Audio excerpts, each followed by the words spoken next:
అన్న ఇదే సోలమన్ ని మొన్న 4 రోజుల క్రితం మర్డర్ చేశారన్నా. అదే అన్న చాలా దారుణం. ఇప్పుడు 200 కుటుంబాలు ఊరు బయట ఉంటున్నాయన్నా. మీరు కూడా అప్పుడు చెప్పారు మీరే వస్తామని, కానీ ఇంకా సమయం వాళ్ళు కొంచెం టైం అడిగారు అందరు కూర్చొని మాట్లాడుకోవడానికి. ఈ లోపల ఇతని భార్య బాలేదని పోయినందుకు మర్డర్ చేశారన్నా.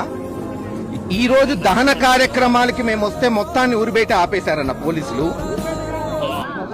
నేను ఒక్కడిని పోవాలంటన్నా, అది కుదరదని చెప్పాను.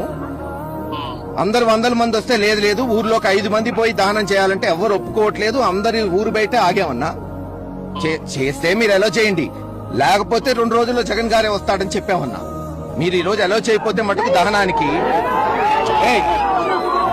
అందరు లీడర్స్ అందరూ కాన్స్టిట్యున్సీ అందరూ వచ్చారన్నా. ఒక 2-3 వేల మంది. అసలు అమాయకుడన్నా, చనిపోయినోడికి అసలు గొడవలకి ఫ్రాక్షన్ కి ఏ రోజు పోడు పాపం.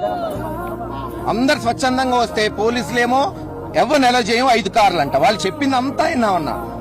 వాళ్ళు ఈ రూట్ కాదు ఆ రూట్ అంటే అది ఒప్పుకున్నాం, మనకే దానం కావాలి పాపం. అతను మళ్ళీ ఫ్యామిలీ ఫీల్ అవుతారు కదన్నా సెంటిమెంటల్లీ. అన్ని ఒప్పుకున్నాం. తీరా ఊరు దగ్గరికి వస్తే ఇప్పుడు ఊర్లోకి ఎలా చేయరంట. ఓన్లీ 5 నాయకులు పంపిస్తారంటే రోడ్డు మీద కూర్చున్నామన్నా.